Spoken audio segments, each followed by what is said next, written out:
सामवेद, सामवेद, ठीक है। दूसरा वेद कौन सा है? सामवेद। सामवेद में क्या दिया हुआ है? ऋग्वेद के जो मंत्र थे, ठीक है, ऋग्वेद के जो मंत्र थे उनको अब सामवेद में उनको संगीत के साथ गाया जाने लगा। तो उनको संगीत के साथ गाया जाने लगा, मानी जो मंत्र थे अब उनको सुर लय ताल में गाया जा रहा है, ठीक है। हाँ जी, तो ऋग्वेद का जो मंडल है, सॉरी, सामवेद में क्या है? इसी से भारतीय संगीत का जन्म हुआ है।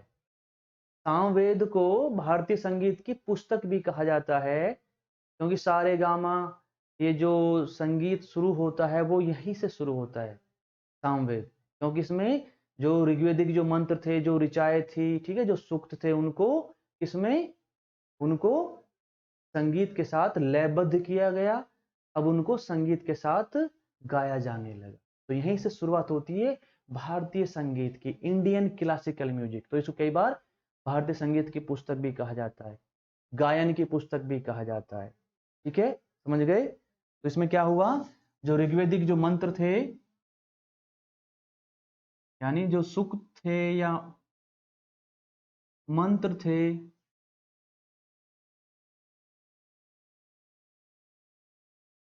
उनको सूक्तों को या मंत्रों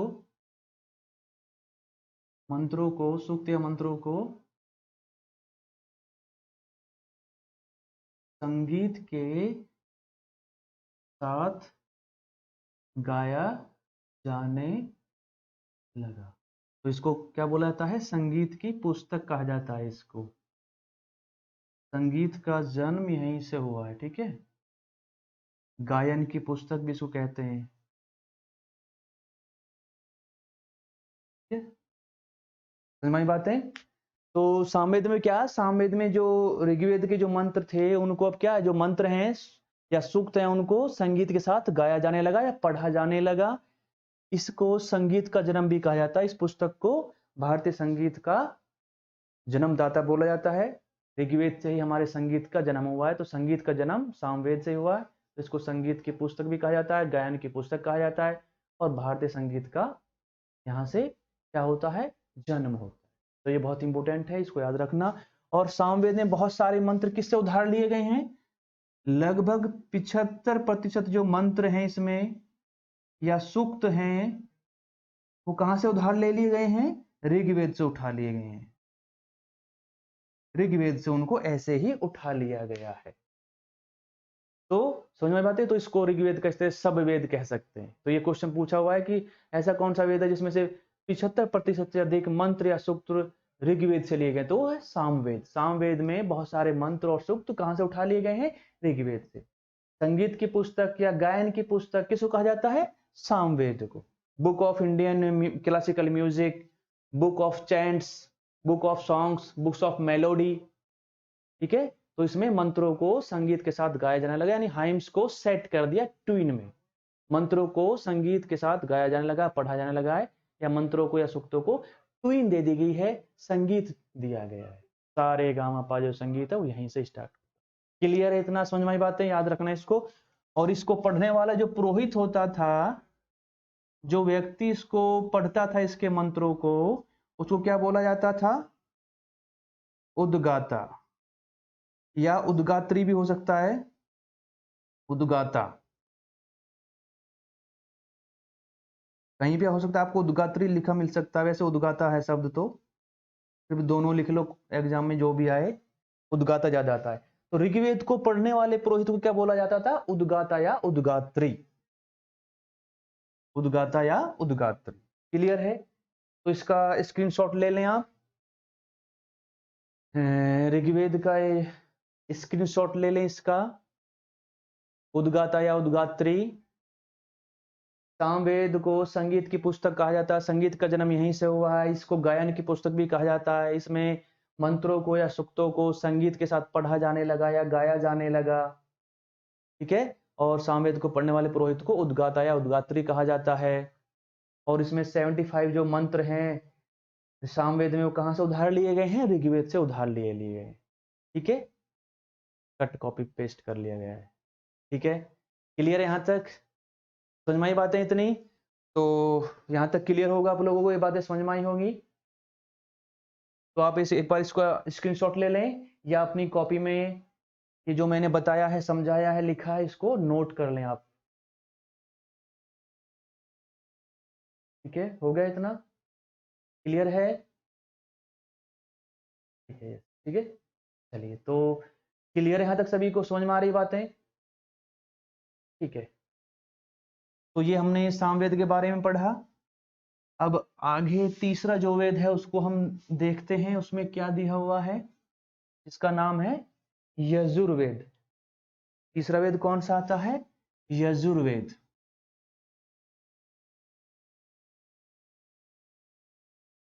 यजुर्वेद, ठीक है। यजुर्वेद देखते हैं। मैंने बताया था आपको 4 वेद हैं। ऋग्वेद हमने पढ़ा, सामवेद, और एक तीसरा वेद है हमारा यजुर्वेद। यजुर मतलब यज, मतलब यज्ञ हवन। तो इस वेद में यज्ञ हवन या कर्मकांड या बलि से संबंधित बहुत सारे मंत्र या नियम दिए गए हैं।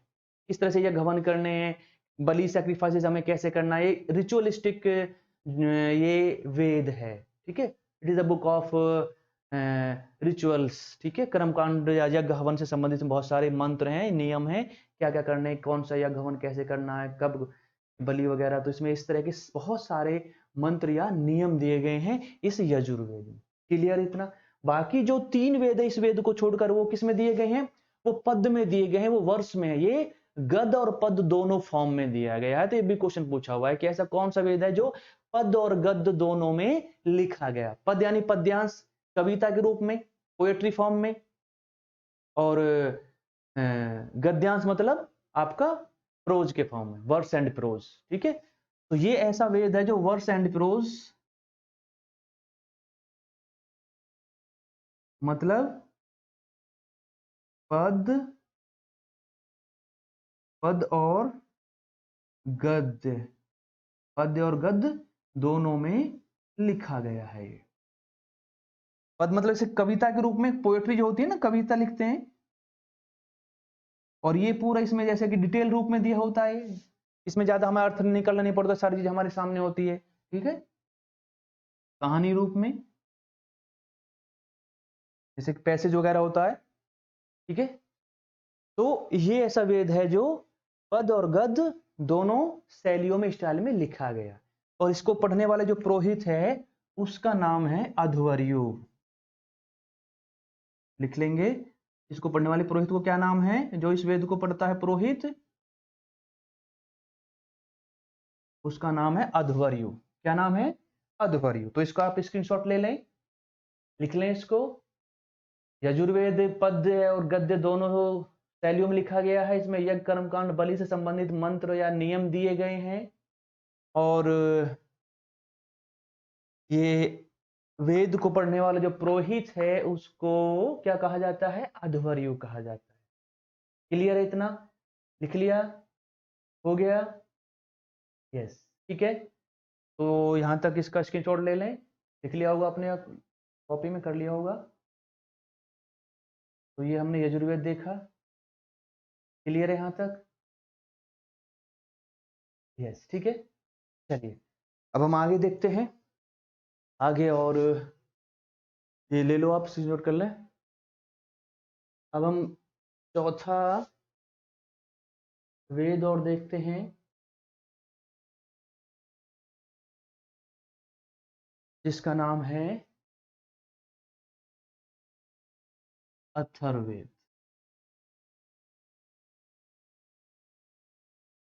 अथर्ववेद का नाम है अथर्ववेद। ठीक है, ये अथर्व ऋषि ने लिखा था। अथर्व ऋषि,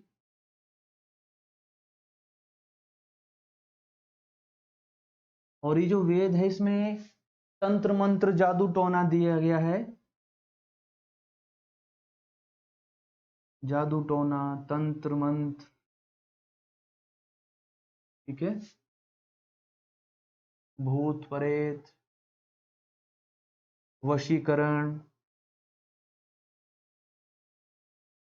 ठीक है, कृषि, वर्षा,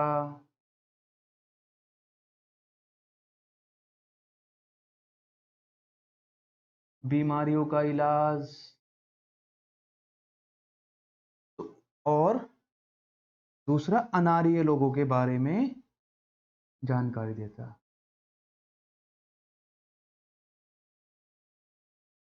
अनार्य लोगों के बारे में जानकारी देता है, ठीक है। ये जो वेद है इसमें क्या क्या दिया हुआ है? इस वेद में जादू टोना है, तंत्र मंत्र, भूत प्रेत, वशीकरण, ठीक है, किसी को वश में करना हो वशीकरण, कृषि से संबंधित, वर्षा से संबंधित, बीमारियों को दूर करने के इलाज भी बताए गए हैं।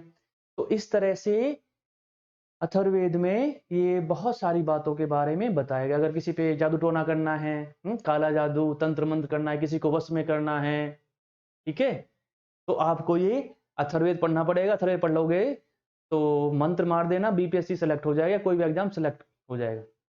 तांत्रिक बनना है, जादू टोना करना है, हाँ, तो सब इसमें दिए गए हैं। भूत प्रेत तो भगाना, ठीक है, वशीकरण, वश में करना किसी को, खेती बाड़ी के बारे में बताया गया है, वर्षा के बारे में भी जिक्र किया गया है, खेती बाड़ी, वर्षा, और बीमारियों का कुछ इलाज ही बताया गया है, कुछ बीमारियों को दूर करने के इसमें उपाय या इलाज भी बताया गया है। तो इस तरह से ये अथर्ववेद हमें बहुत सारी जानकारी देता है। और आर्य लोगों के अलावा जो इधर अनार्य लोग रहते थे भारत में, उनके बारे में भी जानकारी हमें इसी वेद से मिलता है।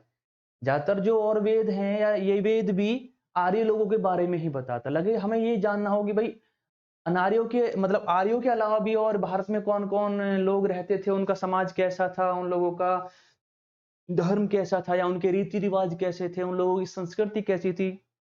आर्यों के अलावा जो लोग यहाँ पे रहते थे उनको अनार्य कहा जाता है, और उनके बारे में जानकारी का सोर्स अगर हमारे पास है तो वो अथर्ववेद।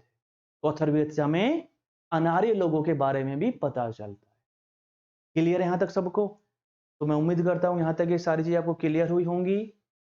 इसको आप एक बार नोट कर लें अपनी कॉपी में।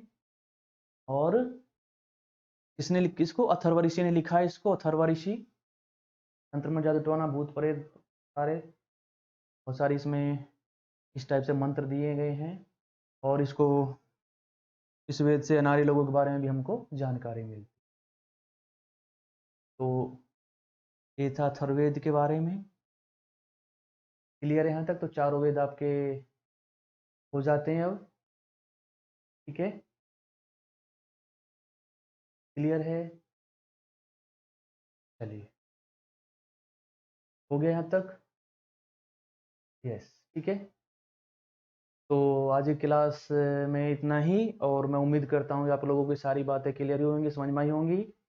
और फिर मिलते हैं अगली क्लास में। ये चारों वेदों के बारे में हमने पढ़ लिया है, तो फिर अगली क्लास में मिलते हैं। थैंक यू सो मच, मिलते हैं अगली क्लास में।